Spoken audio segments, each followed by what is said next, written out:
Fala galera, mais um episódio do nosso podcast Dali Pra Não Tomale, o podcast para empreendedores e empresários aprenderem a dar porrada para não levar porrada. Eu com o meu host Lincoln Beraldo, Marcos Custódio, estamos com um convidado extremamente especial, um cara que além de convidado é nosso amigo, Thiago Muniz, Receita Previsível. Um prazer te receber aqui, meu caro. O prazer é meu, obrigado pelo convite. Vamos falar muita coisa boa aí, e dar muita risada. Muito bom, como sempre. A primeira coisa que eu quero ouvir de você, Thiago, é quem é você atualmente? Conta um pouquinho pra nós sobre você. Boa. Bom, pra quem não me conhece, eu sou o Thiago Muniz, CEO da... Para quem não me conhece, eu sou o Thiago Muniz, CEO e sócio da Receita Previsível. Atuo aqui na América Latina junto com o Aaron. Responsável pela Receita Previsível, consultoria e treinamentos. Além disso, sou professor na Fundação Getúlio Vargas, nos MBAs de gestão comercial, marketing, vendas, falando aí de tudo que envolve esses processos. Trabalhei muitos anos com agência, tive empresa de tecnologia, trabalhei literalmente do padeiro até multinacional. E hoje, na Receita Previsível, a gente foca em empresas B2B que faturam mais de 10 milhões, normalmente indústrias de economia real, empresas de tecnologia e SaaS. É isso. Legal. Bacana. Legal. Pra gente começar, cara, o que significa pra você ser previsível? Ser previsível é lidar com o caos, lidar com a imprevisibilidade do mundo. Porque eu acredito que o primeiro ponto é que as pessoas elas têm uma expectativa do diferente, né? Então, quando a gente fala de receita previsível, muita gente utiliza um SDR e acha que tem receita previsível. Uhum. Seria a mesma coisa que você montar uma árvore de Natal em julho e achar que tem Natal. Entendeu? Não é porque você tem uma função daquela máquina de vendas que você tem previsibilidade. Então, da porta para fora do negócio, eu sempre vou ter um cenário previsível. Se eu sou de uma empresa de uma economia real, o dólar pode influenciar, um insumo que eu compro. O mercado é volátil. Se eu sou de uma empresa de tecnologia, se eu sou uma empresa de educação, qualquer mercado hoje ele vai estar volátil a essa imprevisibilidade. Então, o mundo é imprevisível. Então, quem acredita que precisa de previsibilidade é aquele que entende que ele tem que surfar no caos. Então, o controle da porta para dentro.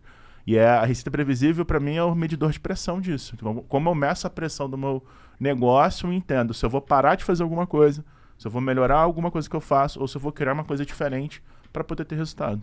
E como começar a ter isso? Já que as empresas acreditam que colocando um SDR, eu já estou previsível. Eu acho que tem desafios para tipos de negócios diferentes. Pequenas e médias empresas, normalmente elas vão lidar com a ansiedade para poder ter resultado, porque é natural. Não tem caixa. Não tem caixa, tem que fazer dar certo rápido. A diferença entre a expectativa do resultado quando eu trago uma pessoa mais júnior ou uma pessoa mais sênior. Então, se eu sou uma pequena e média empresa, eu vou contratar uma pessoa que ela vai primeiro me ajudar a qualificar os leads. Uhum. Depois que isso der certo, eu duplico essa função, porque eu tenho parâmetro para ter resultado. Depois eu contrato um closer e eu, se sou o dono da empresa, deixo de ser o closer e viro só o CS, né? Cuido do pós-vendas. Depois que essa maquininha rodou, eu contrato uma pessoa de pós-vendas e aí eu viro o diretor, gestor ou um nome chique aí que a gente quiser usar para isso. Head! E é uma coisa... isso que você falou é legal, porque, cara, eu vejo muita empresa querendo ter head comercial, mas head sem arms... Muito bom. Muito bom. Entendeu? Muito bom. Head de mim mesmo. Head de mim mesmo, entendeu? Então, eu acho que o PMS tem esse desafio. Já quando a gente fala da multinacional, normalmente, o que a gente percebe é que o cara, ele vira refém do time dele. Por quê? Ele não sabe o que acontece antes do contrato estar assinado. Então, essa empresa ela tem dificuldade em entender os processos que aconteceram antes. Mensurar isso. Mensurar, e aí fica aquela coisa do, poxa, será que no dia 31 o cara vai tirar um contrato da gaveta e vai me entregar? Ou eu vou realmente me ferrar, né? Como é que eu sei que o meu time corre por mim, né? Então, é um outro tipo de desafio. Que aí vai se envolver muito dessa confiança da mudança de cultura. Não que a PME não tem que mudar a cultura, mas assim, eu acho que na grande empresa já há um outro desafio, que é esse desafio cultural. Então, como é que a gente acredita que isso funciona lá? Eu vou ter pré-vendedores que vão começar a dar resultado, ou normalmente eu começo até pelo sucesso do cliente. Eu melhoro dentro da carteira. Para gerar mais recorrência, mais recompra e aumentar meu lifetime value. E isso, lucratividade, porque eu vou entender melhor o cliente que melhor compra de mim, que é normalmente uma falha de multinacional. O cara não olha para isso. Aí depois que eu aprendo com o que eu vendo bem na carteira, aí eu monto o SDR e melhoro o marketing do cara. Processo. Entendeu? É processo. Ô, Thiago, então, dentro desses processos, né, no Receita Previsível, eu imagino que vocês direcionem esses empreendedores e grandes empresas, né, a seguir um processo, né? Você pode falar um pouquinho para nós aí como funciona esse processo? Boa. O processo de implementar a Receita Previsível, né? O primeiro passo é você olhar para a sua carteira de clientes e entender os melhores clientes. Melhor cliente significa o que te dá mais lucro com menor dor de cabeça. E aí eu tô falando de entender o nicho, entender quantas pessoas tem na operação. O que eu preciso entender desse cliente? Mas você pode usar 3 métricas, 3 formas de fazer isso. A primeira delas, a mais roots, a mais fácil. Entrevistar os clientes. Por que você comprou de mim? Qual a dor que você tinha antes que eu mandei na sua vida? Pergunta essas 3 coisas, você vai ter uma noção ali do porquê que o cara tá com você, por que ele é seu cliente. A segunda forma, ela vai ser muito interessante para quem vende coisa física. Por exemplo, se a empresa ela vende insumo, né, ela vende algo que o cara tem que consumir para depois voltar a comprar. Então, sei lá, eu sou uma indústria que vende tinta. Eu tenho um atacadista que compra tinta de mim e ele vende essa tinta pro lojista e esse lojista vende para o consumidor final, né? Ou direto da indústria para o lojista. Eu vou ter que olhar para a recência, frequência e valor, normalmente vai me ajudar a entender os melhores clientes. Ou, se eu sou uma empresa de size, eu vou olhar para a curva ABC, normalmente eu vou entender também esse comportamento. Então esse é o primeiro ponto. E aí o que o cara faz? O cara vai lá, monta uma lista outbound, sai metralhando e-mail e vai achar que vai ter resultado. Não vai ter resultado. Ou até vai, né? Mas é determinístico, né? Eu tenho 1000 e-mails que eu disparei, obviamente alguém vai levantar a mão, etc. Então o primeiro passo é entender o cliente. O segundo passo é mapear a jornada desse cliente. E aí eu vou entender o que eu mexo, onde eu mexo, para gerar resultado mais rápido. Pode ser eu botar um bot para me ajudar a qualificar cliente, pode ser eu mudar um processo que envolve o processo de vendas. Então, quando a gente fala de vendas complexas, que é o que a maioria da nossa audiência aqui, né, vive, normalmente uma venda ela vai ter que lidar com financeiro, ela pode lidar com uma parte de tecnologia, uma parte jurídica, e às vezes o cara tem problema, sei lá, porque na proposta comercial falou de um jeito e no contrato tá de um jeito totalmente diferente, entendeu? Aí você vai ajustando essas coisas. E aí o terceiro passo é ir pro rock and roll mesmo. Vamos agora amplificar isso. E aí entra, no primeiro eu entendo manualmente como as coisas funcionam, depois eu escalo com automação. E não começo diretamente com automação. Existem cenários em que eu gosto de começar com automação, depois a gente pode falar mais, mas normalmente eu entendo primeiro manualmente, eu sou primeiro o alfaiate do meu mercado para depois eu virar ali ganhar escala com o robô. E aí, assim, quando tu fala de automação, uma pergunta que a gente recebe muito no Instagram é, cara, qual CRM escolher, né? Queria que tu trouxesse um pouquinho, cara. As operações hoje, falando de PME nível Brasil, elas vê um vídeo na internet, preciso de um CRM, né? E aí coloco lá o CRM. Por onde o cara deve começar, cara? Ele deve começar realmente colocando o CRM? Ele deve começar fazendo essa controle pesquisa, na planilha, por exemplo, anotando num porque papel tu trouxe de muito pão. esse cara, alfaiataria e depois automação. E às vezes as pessoas querem inverter essa ordem, ou tem um empresário que simplesmente só ouviu falar de CRM e, cara, coloca qualquer um lá, um X, pesquisou Só na pra internet. falar que tem. Só pra falar que tem, né? O que tu acha que é mais importante aí nesse... Quando a gente fala processo, tecnologia e pessoas? Pra PME, né? Para PME, primeiro, excelente pergunta. O primeiro ponto é a pessoa entender, francamente, quem ela é. Porque o que eu vejo? Eu vejo que as pessoas vão muito pela aquela profecia autorrealizada. Então, o que eu faço? Eu quero automatizar primeiro. Então, eu só vejo vídeo de automação, só vejo gente que fala que vende no automático, eu vou nas palestras que vendem isso, e aí eu quero que isso funcione na minha empresa, entendeu? Então, eu vejo que existe uma ilusão do conhecimento, em que essa ilusão do conhecimento, ela faz com que eu tome decisões baseadas naquilo que eu quero, não naquilo que necessariamente eu preciso. Então, quem eu recomendo sair automatizando tudo, colocando CRM? O cara que leu Receita Previsível, o cara que leu as 7 leis do vendedor de sucesso, o cara que conversou com vocês, o cara que ele já está com nível de consciência de que ele entendeu que não vai ser só colocar o CRM. E que já fez até esse papel de casa, de ligar para os clientes, entender quem é o cliente. Isso. Eu já sei que não vai ser só o CRM. Eu sei que não vai ser só receita previsível, não vai ser só automação, não vai ser só treinamento, e sim essa combinação. Então, eu acho que é porque eu falo isso. Lá no Receita Previsível, no livro, né, para quem não conhece, ele foi escrito pelo meu sócio lá no Vale do Silício, mas existem, no capítulo 12, 7 erros que os CEOs e diretores de vendas cometem. Uhum. Qualquer empresa no mundo, hoje, se você abrir esse livro, ela comete um desses erros. E um dos erros é esse, você não ser responsável pelo que você faz. Então, não existe a forma ideal. Existe a forma em que eu consigo fazer. Eu já vi empresa começar no Excel e depois ir para o CRM, mas o momento do Excel foi importante.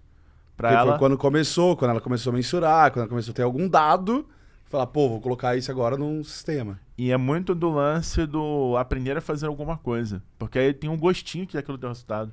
Caraca, o Excel me ajudou a entender que esse cara comprou 3 vezes. Agora realmente eu preciso contratar um CRM. Entendeu? Então, sair da ilusão do conhecimento e ir realmente para a tua consciência daquilo que você vai fazer. Então, não tem uma ordem certa, mas sim tem uma ordem certa de comportamento, que é ser responsável pelo que você toma de decisão, acompanhar as métricas, não terceirizar a responsabilidade da sua operação, mesmo que você terceirize sua prospecção, não tem nada contra isso, muito pelo contrário. Ter uma fonte de lead confiável, ou seja, ter leads inbound, outbound, IBM, CS, canais. Ter um programa de treinamento com o seu time, mesmo que você tenha treinamento externo, também treinar internamente o seu time. E ter uma cultura de que as pessoas entendam que elas têm um propósito para aquilo ali, sem porcaria e guru de internet. Que tem gente que vai trabalhar na sua empresa porque ela só quer trabalhar de 9 às 6 e ganhar dinheiro. E tem gente que quer crescer. Ninguém cresce só com um Superman e nem só com uma pessoa mediana. Mas a gente respeitar que pessoas normais podem ter grandes resultados é o que vai mudar o jogo. Massa, cara, massa. Cara, tu trouxe aí um pouco de pessoas, né? Porra, tô lá no interior, ouvindo esse podcast, lá no interior do Mato Grosso do Sul. E aí, o que eu faço pra montar minha máquina de venda, sendo que não existe um pré-vendedor lá, não existe essa função do closer, Isso. Os meus players de mercado, os meus parceiros de mercado saem contratando outros vendedores, então eu olho a grama do vizinho e falo, o cara tá com 10 vendedores lá, isso que eu preciso ter, são 10 vendedores. O que daria de dica aí pro cara que vai buscar esse profissional e começar a implementar isso em termos de pessoas? Boa. O primeiro ponto é quando você está no interior, você vai contratar quem tem mais capacidade de aprender aquilo e menos necessariamente experiência prévia. Porque a experiência prévia ela pode vir viciada de um comportamento que você não queira. Eu morei 10 anos no interior, morei 10 anos no Triângulo Mineiro, morei em Uberlândia. Do lado lá, mas é vizinho. Aí você mora de Uberaba. De Uberaba aí, ó. Os caras bairristas agora. Aí, ó, agora é tudo nosso. Só falta o Marquinhos falar que é de Araguari. Não. Eu seria de São Tomé das Letras, se eu fosse mineiro. E lá, tanto morando em Uberlândia quanto antes, eu já tinha clientes que lá do Amazonas, hoje eu tenho cliente em Manaus e tenho cliente literalmente lá na ponta do Brasil, lá do sul. E o que eu vejo é que dentro no interior, se você contratar uma pessoa que ela tem capacidade de aprender, é muito melhor do que você trazer esse cara de experiência. Eu posso trazer exemplos concretos do interior. Mercado imobiliário do interior. Você vai pegar o corretor, nada contra quem é um corretor tradicional, mas é o cara que está lá palitando dente na frente da tua imobiliária e tu vai querer que esse cara aprenda CRM em 5 dias? Talvez em 1 ano esse cara, se ele tiver muito afim, ele vai aprender. Entendeu? Se tu conseguir engajar ele. Engajar esse cara. Eu conheço histórias e a gente tem histórias de pessoas que a gente conseguiu engajar. Mas o normal se eu sou um pequeno e médio empresário, como você colocou bem na outra pergunta, eu tenho que ter resultado rápido. Sim. Então, é melhor trazer o cara que é mais fácil o cara ter a humildade intelectual de querer aprender do que o cara que tentar quebrar a pedra. Normalmente isso vai funcionar mais rápido. O segundo ponto é entender se o cara tem uma boa comunicação verbal ou escrita. Só isso. E capacidade de abstração. O que é capacidade de abstração? Vivi uma parada de um jeito com o cliente. Será que se eu repetir esse mesmo processo com outro cliente, funciona ou não funciona? O tal do growth que ficou, acho que, pasteurizado hoje em dia, na verdade é isso. Você entender o quanto você consegue experimentar coisas novas. E essa pessoa ela tem que ter essa capacidade. Muito Massa, bom, cara. muito bom. Ô, Thiago, eu queria pegar esse ponto assim da questão do aprendizado, né? E aí as empresas elas precisam então dar o seu primeiro passo, né? Para que elas tenham essa cadeia de evolução. Nem todo mundo, às vezes a pessoa ela quer ter o CRM, ali, como nesse exemplo, mas talvez não é o caminho dela, né? E aí é mais ou menos o que nós temos aí na nossa carreira acadêmica, que todo mundo passou, né? Todo mundo passou pela pré-escola, né? Pelo fundamental, pelo médio. Total. E aí chega para um cara como o Thiago, que é, assim, tem essa bagagem de graduações, bagagem acadêmica, né? Eu queria ouvir um pouquinho de você antes desse mundo de vendas, né? Porque eu acho que traz um pouco também desse processo que você está recomendando para os empreendedores aqui. Como que você começou, cara? Como que você chegou até Receita Previsível? Muito boa pergunta. Eu trabalhei 3 anos na Coca-Cola e eu comecei como operador de telemarketing. Lá no Uberlândia? Lá no Rio de Janeiro. Ah, cheguei no Uberlândia. Lá no Rio de Janeiro. Trabalhava no 0800 e aí eu mexia bem em planilha. E aí eu fui promovido para analista de conteúdo e aí eu montava os scripts da operação, há 20 anos atrás. Então eu pegava a resposta de uma área jurídica, de uma área técnica e tinha que transformar isso em um discurso que todo mundo ia usar no telefone e na internet. Para vocês terem uma ideia, 6 anos depois que eu saí da empresa, o meu setor passou a se chamar Social CRM. Caraca. Então fui o avô do Social CRM da Coca-Cola. Aí eu trabalhei 3 anos lá, só que eu me senti um bar de impostor. Por que eu me senti um impostor? Eu queria ser publicitário, eu vendia job, eu trabalhava durante o dia, eu saía no final da tarde e tentava vender site na rua. Tipo, eu entrava no salão de cabeleireiro e tentava vender, batia na porta dos outros. Venda raiz. Venda raiz. Meio tremendo e tal, gaguejando. E aí eu pedi demissão e fui trabalhar, eu achei uma vaga de estagiário numa agência, mas eu já mexia nas coisas já. Eu já manjava?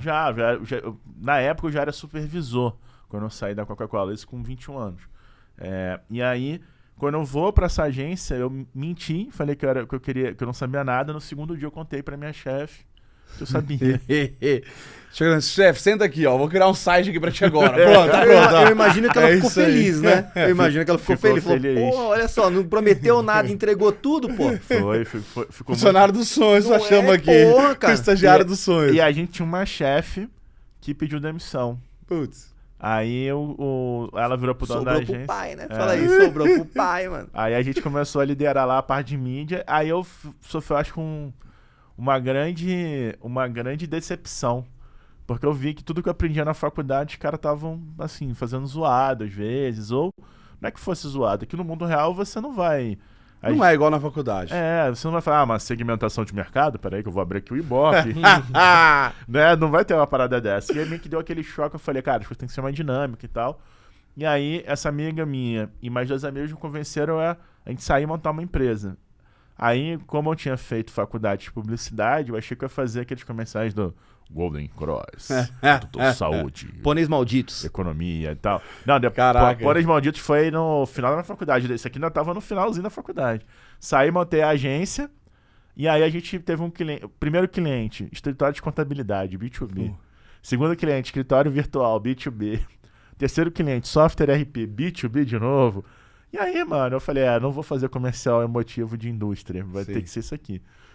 A gente teve um cliente que queria comprar um CRM, eu não sabia disso que era CRM, a gente montou um CRM bootstrap, deu errado, mas funcionou por um tempo. E aí eu virei depois uma empresa de tecnologia.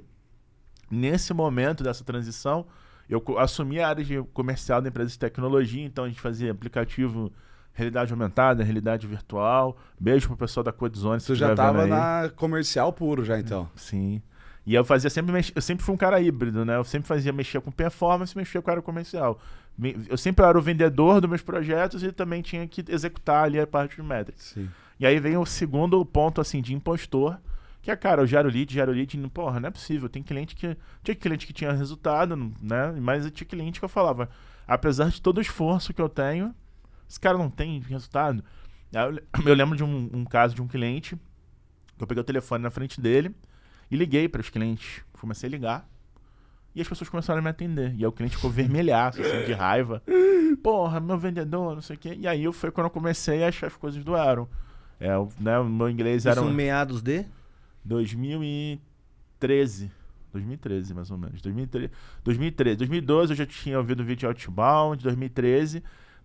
Aí quando chega em 2014, eu vendo um projeto usando já a metodologia. Só que assim, eu não tinha porquê, antes da Receita Previsível, ficar levantando a bandeira da metodologia. Sim, então, sim. eu falava de várias coisas. Aí, nessa época, eu tive uma oportunidade para virar professor na FGV, porque eu achei um rombo numa campanha de Google Ads de uma multinacional, de um consultor, que um consultor me chamou para analisar. Só que a minha análise não era uma análise de Google AdWords. Uhum. Eu pegava e falava, olha, esse lead está custando tanto e a jornada dele é desse jeito, a concessionária deveria atender desse jeito, o lead scoring deveria ser desse jeito, o lead time era esse. Então eu desenhava tudo já. Massa. E aí o cara me deu a oportunidade, falou, vou dar uma oportunidade para esse cara. E aí eu, com 26 anos, fui dar aula na FGV. Da hora. E aí que eu tive que correr mais atrás do acadêmico. Eu tinha vida prática, mas eu não tinha base. E aí, né, atrás de toda boa prática, sempre existe uma boa teoria. Sim, Essa é a verdade. Né? E aí eu fui estudar bastante também e tal. Nesse momento eu vou conhecer minha esposa no Tinder, lá no Rio de Janeiro. Massa. E ela morava em Uberlândia. Só que ela tava no Rio a passeio ali, porque ela tinha um ex-namorado que era de lá, tinha uns amigos lá, depois ficou solteira e foi pra lá curtir. E aí eu falei, cara, eu já tava ganhando bem, mas era uma rotina muito intensa, muito louca. Empreendedor. Eu presa quase. Não, a gente o time tinha 50 pessoas. Porra, tá maluco. Tinha 50 pessoas, a empresa existe, né? A Coedzone existe lá em Niterói até hoje. Massa. Tem um time interno e tinha um time home office. Eu trabalhei home office desde 2012, minha mãe achava que eu era vagabundo. Não sai de casa, né? Não sai de Como casa, achava que eu vendia droga, sei lá, tô brincando. Não, tadinha, ela não achava que eu vendia droga não, mas assim, achava que eu... Achava estranho. Achava estranho, tinha um comportamento estranho. E eu não sabia medir também meu tempo, né? Eu era um moleque. Então tinha dia que eu ficava, sei lá, de 7 horas da manhã até meia-noite no computador e achava que tava trabalhando e na verdade tava sem foco. É totalmente diferente de hoje, eu com 37 Sim. anos sentar na frente do computador na minha casa e trampar, né? A consciência, pô, vou fazer isso essa hora, vou fazer tal coisa outra hora. Aí eu conheço a minha esposa, saio dessa sociedade, vou morar em Uberlândia. Minha ideia já virar consultor, olha que interessante. Porque eu já tinha essa expertise. Bagagem. Esse cara que me colocou pra dar aula na FGV, ele inclusive chama Nino Carvalho, ele tem um livro bem legal, chama Mais Marketing, Menos Guru, bem maneiro. Da hora. E aí ele já tinha essa pegada, porra, admirava o Nino, porra, quero ser consultor. E aí eu vou pra Uberlândia e eu ia viver das aulas da FGV, só que a Dilma caiu. Aí, né, em 2013, essa virada foi finalzinho de 2014. 15 ali. 15. Aí a Dilma caiu, cara, e aí minha renda tinha caído pra 1/10. Conheci um cara, virei sócio desse cara numa agência que tinha especialista em varejo, aprendi muito com ele lá. Arrumei cliente de outbound, cliente que depois virou case até na Receita Previsível. Da hora. B2B, B2C, fora dos clientes locais. E eu atendi todas as empresas do Grupo Martins, que é o maior atacante da América Latina, né? Então, toda a parte de banco, B2C, B2B, e-commerce, toda a parte de supermercado. 360 deles lá. Exato. E-commerce, eu ajudei lá no projeto do e-commerce para supermercado, app, tudo. E aí nessa época ali, a gente, né, viveu bons anos ali, crescendo ali, empresa e tudo mais. No final de 2020 eu já não entendia mais que o modelo de agência me servia. Porque no fim do dia eu queria fazer uma coisa mais estruturada e o cliente é urgência e, cara, não preciso de resultado. Quero pra ontem. Põe o CRM pra rodar aí. Põe a mídia aí, gera lead. É que nesse caso de agência você fica muito refém do resultado externo que no final do dia talvez você não consiga controlar 100%, né? Na verdade, eu também concordo plenamente, só que eu acho que o pior problema pra mim é o desalinhamento de expectativa que existe no que é um serviço de uma agência no Brasil. Porque as pessoas elas têm uma visão do seguinte, como o mercado popularizou, se você acerta, você não fez mais do que sua obrigação. Se você erra, você é um lixo. E se eu tivesse a fórmula mágica pra fazer alguma coisa... Pô, você tinha feito pra tu, cara. Eu tava vendendo curso, eu mesmo, eu tava lá em Punta Cana, entendeu? Não tem, o mundo não é um playbook, né? Sim. Eu acho que esse que é o problema. E aí, nesse lance de agência, uma coisa que me marcou muito foi um cliente que a gente virou um baita resultado na Black Friday pra venda de carro. Nossa. E 2 meses depois... Por um desalinhamento bobo, ele cancelou o contrato com a gente. Um trampo de 3 anos, do tipo, treinando time, mexendo em site da empresa. Óbvio, né? Eu não sou santo, eu erro pra caramba todos os dias. Mas aquilo me deixou muito assim, cara, Eu fiquei 3 anos construindo algo. Que FDP, né? 3 anos construindo algo, mas aí eu me culpo muito quando eu erro. Assim, eu me julgo muito. E aí, o que foi a minha reflexão? Foi, porra, o cara foi filho da mãe? Foi. Mas o errado sou eu. Porque se em 3 anos eu fiz o cara mandar a empresa dele inteira, mas eu não fiz ele entender a responsabilidade dele disso, é porque eu falhei no meu serviço. Então eu quero ser consultor e tal. Alinhei ali algumas coisas na pandemia, no início da pandemia, com meus ex-sócios, e saí da empresa. E aí quando eu saí da empresa eu tinha um grupo de um ex-aluno de MBA meu, que chamava Clube da Luta. Então tá o Rony Vinagre do Growth Conference, tá o Anderson Palma, Massa. um monte de cara lá, a gente trocava rataria ali, 10 anos trocando rataria. E nesse grupo eu falei, galera, eu tô meio chateado aqui e tal, tô saindo da empresa. E aí me falaram da Receita Previsível, que tinha um processo. E aí eu fui para lá, fiz um processo seletivo como Country Manager. E aí no primeiro mês de operação ali, eu olhei com o Eduardo Miller e vi, cara, acho que sai com foco lá na B2B Stack. E gentilmente ali a gente... eu agradeço muito o Miller, né, a gente negociou e aí eu adquiri a empresa e segui com ela. Massa, bom, cara, muito massa, bom. massa. Que história, cara. E aí... Vai lá, não, vai lá, vai lá. Sei. Vai lá. Não, é porque tu trouxe a trajetória, cara, de tu executivo, né, fundação de empresa, fundou agência, muita gente, saiu da sociedade. Desculpa te interromper, morei na capital com pessoas, tinha um time sênior, fui pro interior, Sim. tive que criar um time sem mão de obra preparada. Cara, aí que eu ia chegar.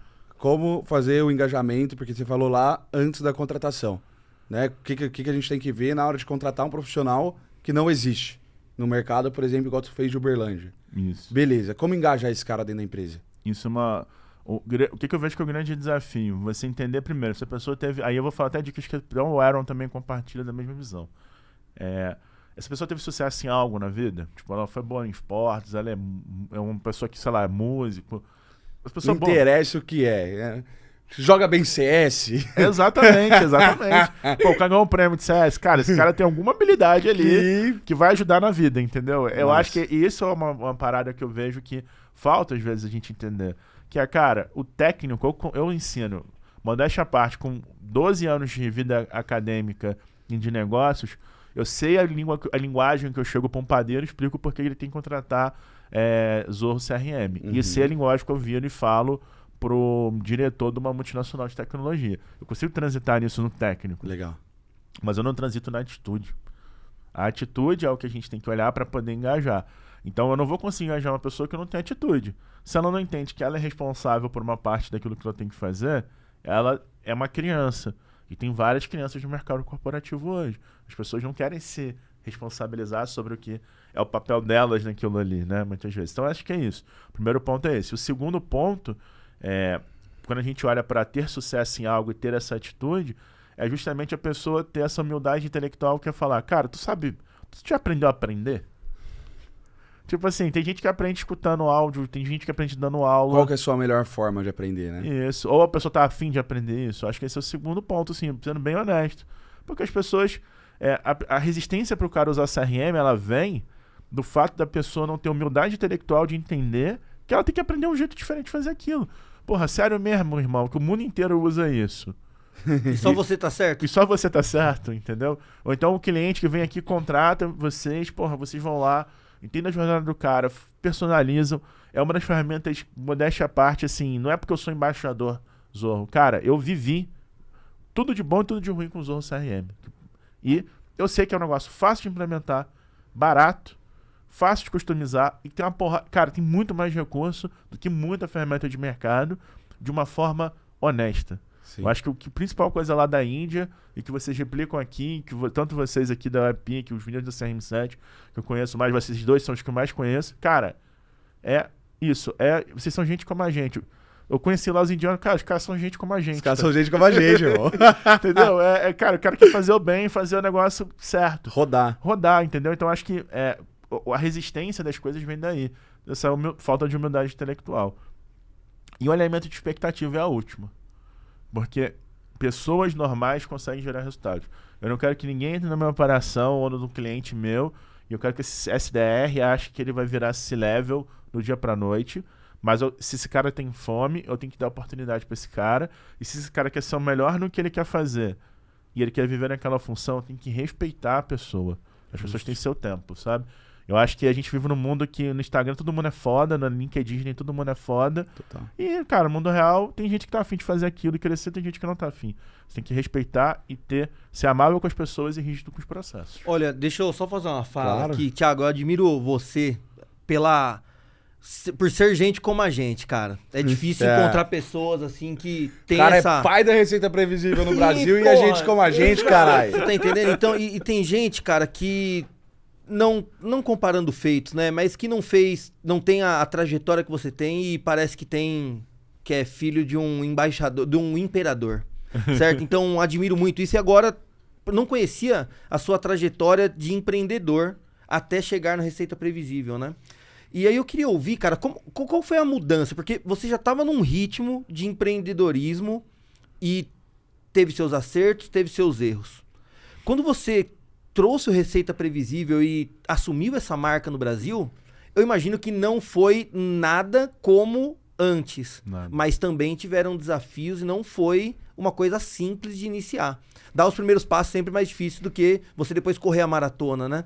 Então, como foi, cara, essa entrada? Como foi trabalhar com um gringo e tropicalizar esse processo pro Brasil? Eu acho... A primeira curiosidade é que quando eu conheci o Aaron, meu inglês era bem rudimentar, então às vezes eu tinha que me comunicar com ele, eu compartilhava a tela, desenhava as coisas e tal, e ele teve muita paciência, assim, sabe? Legal. E é um cara que ele é muito humilde também, né? Vocês conheceram, o cara é gente como a gente também. Sim. Então, o que eu vi ali foi que, primeiro eu estava muito empolgado em fazer uma coisa que eu acreditava, de verdade. Por quê? Quando eu li o livro, e várias vezes eu li o livro antes de conhecê-lo, eu entendi que, cara, a parada da metodologia era a gente conseguir ter uma estrutura onde eu tenho pessoas responsáveis, especializadas de alguma forma, que focam em nichos e que tem ritual para acompanhar os resultados. Era isso que eu tinha entendido da parada. E não, tipo, qual é a copy de e-mail que vai funcionar essa semana? A copy matadora? A copy matadora, sacou? Deixa eu pegar um pouquinho de água. Então, assim, esse foi... Obrigado. Esse foi o primeiro desafio ali, que foi me comunicar em inglês e falar aquilo que eu sentia. Então eu fui honesto. Falei, cara, eu sinto que a parada tinha que ser totalmente diferente. Assim, eu gostaria, eu respeito muito e vejo que a empresa teve um crescimento incrível, mas a minha visão é diferente. Eu já fiz isso para B2B, para B2C, para tudo quanto é mercado diferente, cara. E aí ele me fala. E aí eu fui, vamos fazer a primeira coisa. Eu vou falar todo o livro e eu vou te mandando mensagem no WhatsApp, até por ser em texto, ser mais fácil. E você me fala de que você pensa sobre isso. E aí o meu primeiro mês de operação foi entrevistando todo mundo. E aí a gente, naturalmente, quando eu assumo uma nova gestão, a pessoa que às vezes não se abre com o gestor anterior, ela vai trazer alguns pontos que estavam incomodando, e isso eu tenho maturidade para entender que não é uma falha do Miller, muito pelo contrário, é normal de qualquer empresa. Se Sempre. eu sair da Receita Previsível e botar o Lincoln lá, eu vou, pô, o Thiago tinha isso que eu não gostava, e enfim, sempre tem, é normal. Tinha pessoa que estava engajada, tinham pessoas que tinham uma visão sobre como fazer as coisas, e algumas dessas visões colaboravam com as minhas e outras não. Quando você assumiu, então, já existia uma operação No Brasil? com Já? pessoas, etc. Tinha 2 anos a empresa. Entendi. Esse ano, em julho, a gente faturou em um mês a mesma coisa do que no primeiro ano que Amém.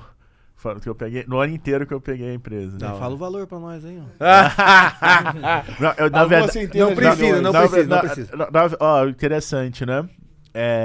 Sabe como é que a gente controla as coisas? Pelo lucro. Justo. Eu não, tipo, o Faturamento é égua. eu falo, ó, tô tanto de lucro esse mês, tô tanto de lucro no mês passado. Então é tudo pelo lucro. Nesse primeiro ano, foi muito de entender os limites das coisas. Então teve uma pessoa que me ajudou muito, que foi o professor Marcelo Amaral, que traduziu o livro do Aaron para português, escreveu o workbook com ele. Então ele teve um papel muito importante ali, porque foi a primeira vez na vida que eu não tinha que ser o único detentor de conhecimento daquilo que eu fazia. Porque nas minhas sociedades anteriores, tinham especialistas em outras coisas e eu tinha que... Você era especialista na sua área ali e não tinha com quem trocar, com quem aprender, com quem... E eu era o cara que chegava na reunião e às vezes o cliente falava assim, não, né? Nas minhas primeiras vezes, né? O cara virava e falava assim, então, aí a gente vai ter que montar aqui uma jornada do cliente, fazer um processo de design thinking e também dar uma olhada na forma como a gente vai montar isso no CRM. Cara, eu chegava em casa e comprava livro, não tinha Amazon. Eu ia na Saraiva, caçar livro, falava, pelo amor de Deus, tem que achar um livro aqui pra comprar e estudar, entendeu? Então, foi a primeira vez que eu tinha pessoas pra trocar. Massa. E sendo que uma delas era Aaron Ross, né? E aí chegou no primeiro mês ali, eu falei, Aaron, isso aqui, como é que você faz? E ele falou, cara, eu não sei ao certo como fazer isso de forma replicável. Eu fiz isso de um jeito e tal.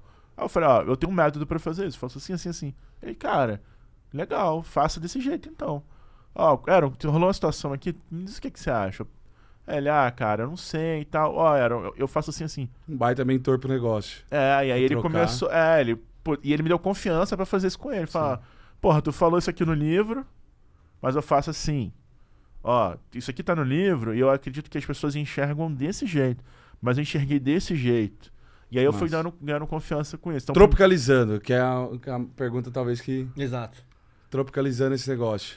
Porque assim, a mentalidade do americano, que eu fiz muito benchmark também com o americano, com o europeu, para montar o processo de consultoria, que é o nosso carro-chefe hoje na empresa.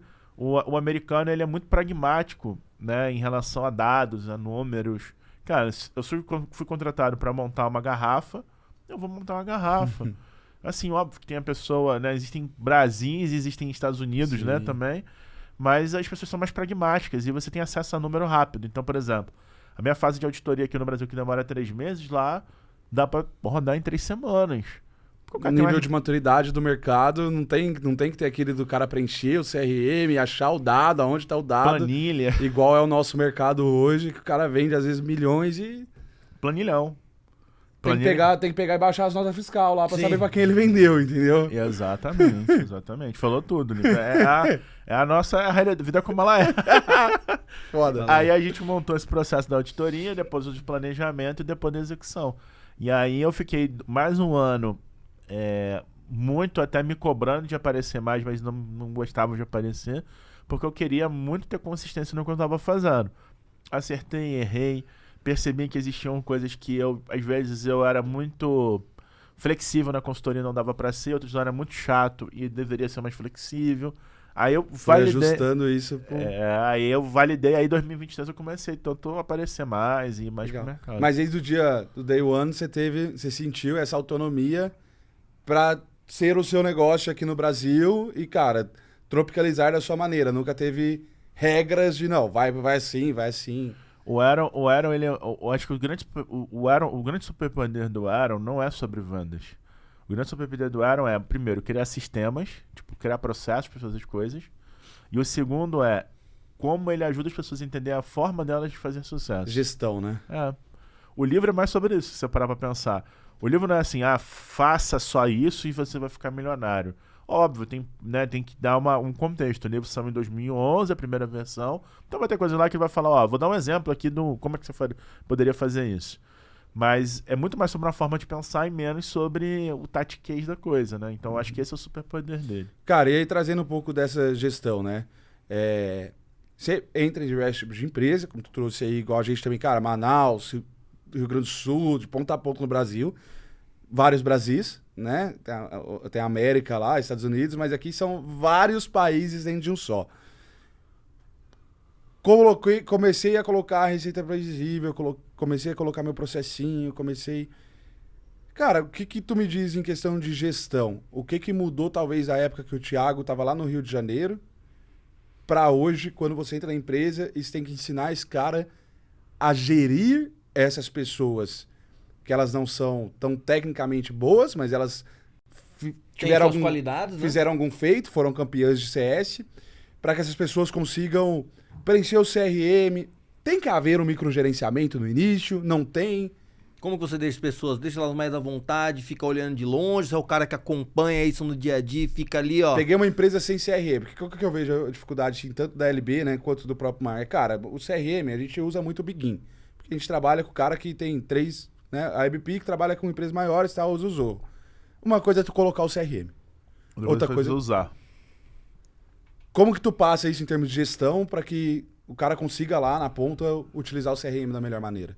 O que eu falei muito antes da Receita Previsível era, primeiro, assumir um protagonismo que não era meu. Então, eu tinha um protagonismo que era eu acreditar que o que eu deveria fazer pelo cliente era o necessário para que aquilo funcionasse. O que eu acho que a grande virada-chave da metodologia e da consultoria tem a ver com esse ponto que você trouxe. Por quê? Dá para deixar mais solto, flexível.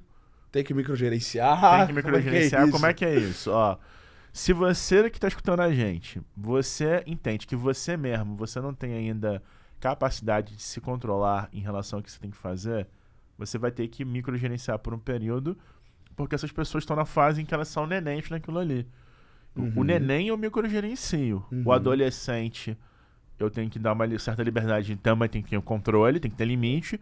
O adulto eu dou recomendação e a pessoa se vira, não é? Justo. Então é mais ou menos a mesma coisa. Então, bate de novo naquele ponto que a gente falou lá no início.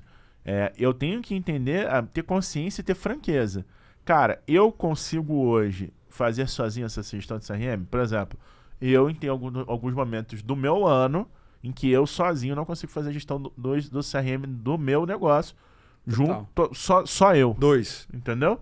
Então, assim, a gente é um bosta, por isso a gente é Superman, porque a gente consegue. Não, cara, é realidade. Então, o que eu tenho que entender?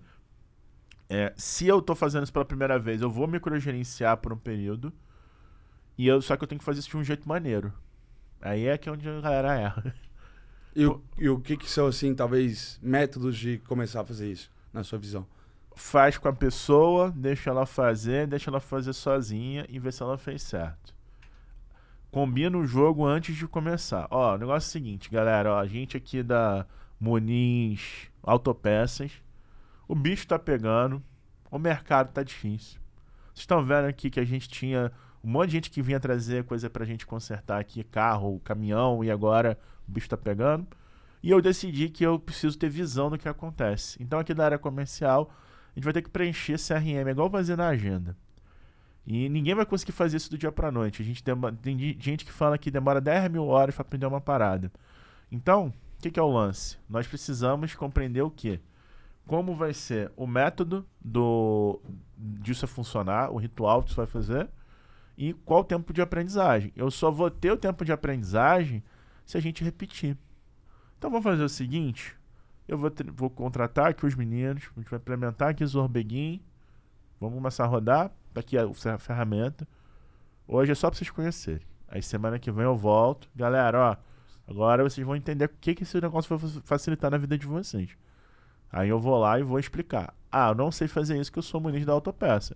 Eu entrevisto o time primeiro, faço lá um formulário que seja e falo, ó, qual que é a sua maior dificuldade para vender, qual que é o seu maior desafio, pego esse passo de briefing para o implementador do CRM. Aí a pessoa do CRM vai vir dando pitch do porquê aquilo melhora a vida do cara. Que muita gente vai falar, tá me controlando, tudo bem.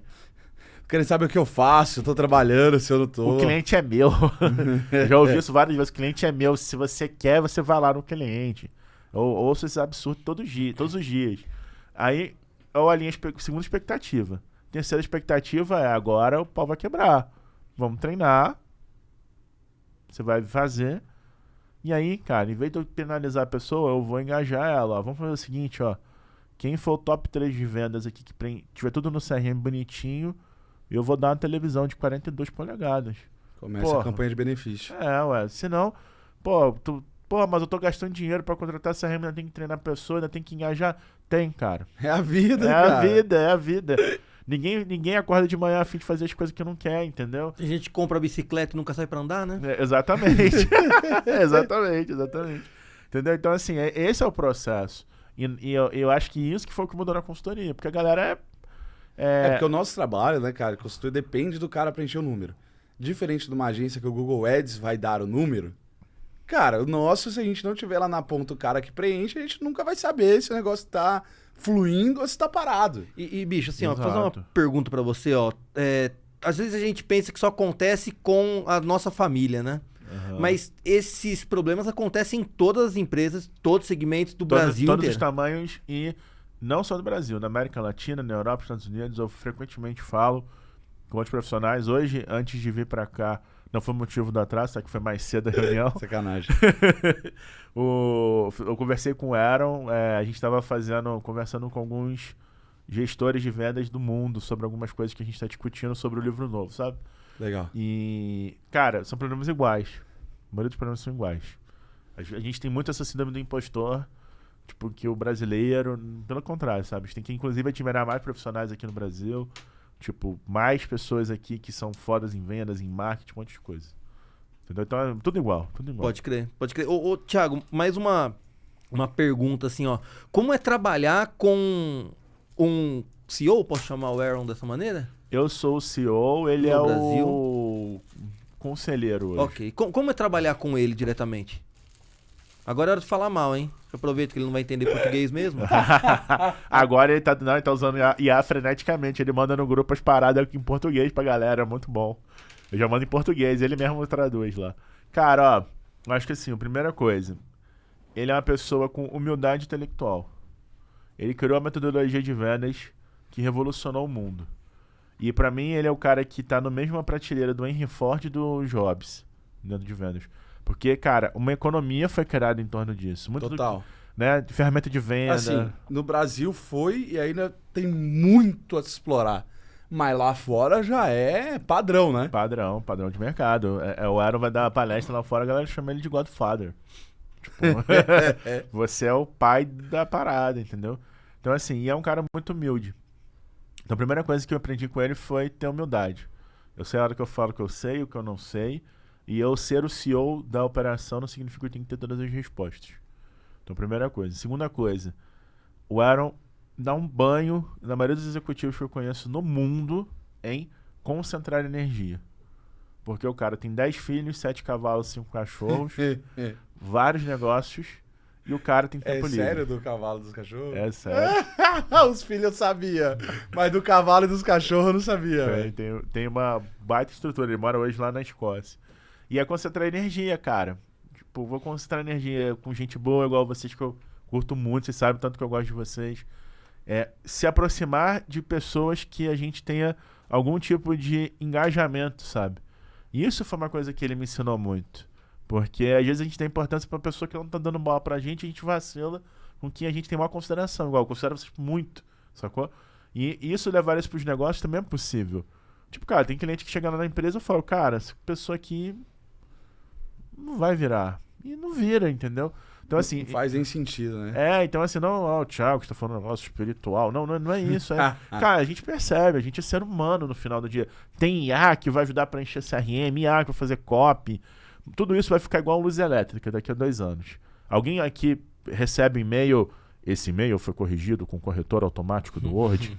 Tipo, esse e-mail foi feito com IA. Isso não vai virar commodity, entendeu? Então, concentrar energia, cara. Ele me ensinou. Isso é importante, relevante, e isso vai gerar alguma coisa para você aprender ou dar dinheiro. É a hora de olhar para dinheiro, olha para horário para aprender, sabe? Então acho que esse é o segundo ponto. E o terceiro ponto é o equilíbrio ao caos. Tipo, cada um vai achar o seu jeito de se equilibrar. Então, tipo, vários perrengues. Mas o caos sempre vai acontecer. Tipo, eu tive vários perrengues com a minha esposa de, tipo, tempo livre. E aí, pô, esse ano eu tomei uma mecânica ali pra mim, de tempo que eu vou gastar na empresa e tempo com ela. A gente já tirou 6 férias esse ano. Vou tirar a 7ª agora no final do ano. Tempos só com ela. Né? Ela é o propósito disso tudo também. E aí, se eu não tiver tempo com ela, eu tô ferrado. Mas assim, ano que vem eu já não posso fazer isso. Eu vou repetir esse processo. Ano que vem eu vou ter que... Cara, terça-feira de noite eu não trabalho. Ano passado eu fiz isso. Terça-feira de noite eu não trabalho. Domingo o dia inteiro eu não trabalho. Sábado, depois de 11 horas, eu não trabalho. Eu fiz isso ano passado. Organizar. Esse ano não deu pra fazer isso. Por quê? Cara, a gente tá fazendo uma porrada de iniciativa diferente. Vai ter um monte de novidade. Pô, tô me abrindo mais pra fazer mas isso é outras legal. coisas, A gente tava entendeu? falando antes de entrar aqui do planejamento orçamentário do ano. Que isso também é uma puta planejamento. Exato. Tu se falar, cara... em períodos eu vou acelerar mais, em períodos eu vou tirar mais o pé. E dependendo das ações que você for fazer, né, velho? Tudo que eu tô contando maneiro. aqui, tudo que eu tô contando aqui, eu falei com o Aaron em 27 de dezembro de 2021. Pô. Tudo. Planejou. Planejei, tô executando o que eu planejei. Agora a gente tá discutindo 2026, 27 e 28. Pra você ter uma ideia. Da Do hora. caralho, Da do hora. caralho. Cara, Thiago, papo de bar, papo bom, passa rápido, né, bicho? Primeiro, assim, agradecer pela presença, sem dúvida nenhuma. Da mesma maneira que você admira o nosso trabalho, a gente, acho que o Lincoln Fã também, vai pô. concordar comigo, que a gente é muito fã, não somente do trabalho, mas também da pessoa que você é. A gente já teve os nossos momentos particulares, aí sabe muito bem do que eu tô falando, né? Não importa sobre o que estamos falando agora, mas você entende. Eu queria... Eu queria que você, Começo, cara, vocês tiveram um deixasse... date, como é que foi? Foi mais ou menos, foi mais ou menos. Esse aí deixa pros bastidores, deixa pros bastidores. Ai, cara. Eu queria que você, cara, chegando nesses minutos finais aqui, finalizasse com uma frase aqui pro nosso público, falando um pouquinho sobre o que você gostaria de deixar para a sociedade das próximas décadas, né? Pro empreendedor que hoje talvez não seja empreendedor, mas daqui a 10 anos será. Que você deixe aí uma mensagem que possa colaborar com essa turma que tá chegando. Boa. Para você que vai empreender, pensa em empreender, ou talvez, quando vê esse vídeo, vai dar uma vontade de empreender. A verdade é que ninguém sabe o que está fazendo até tentar fazer. Da porta para fora da tua empresa, da tua vida, vai acontecer um monte de coisa que você não controla, mas a forma como você faz isso de uma forma consciente, vigilante, divertida, é algo que vai fazer com que você realmente tenha sucesso, porque o sucesso para você pode ser dinheiro, pode ser mais tempo livre com a família, pode ser conseguir as duas coisas, mas nunca as coisas vão acontecer de um jeito certo e previsível do jeito que você pensou. Sempre vai dar certo de um jeito diferente. Então, se você pensa em empreender e não der um passo ainda, cara, nunca você vai estar pronto. Você tem que estar preparado para fazer acontecer. Boa! Gente, estivemos aqui com o pai da Receita Previsível no Brasil, o cara que está embaixando aí essa metodologia. Não se esqueça de curtir, comentar, compartilhar esse vídeo, esse podcast com seu amigo, com seu empreendedor. E bora dar-lhe para não tomar-lhe. Até o nosso próximo episódio. Valeu!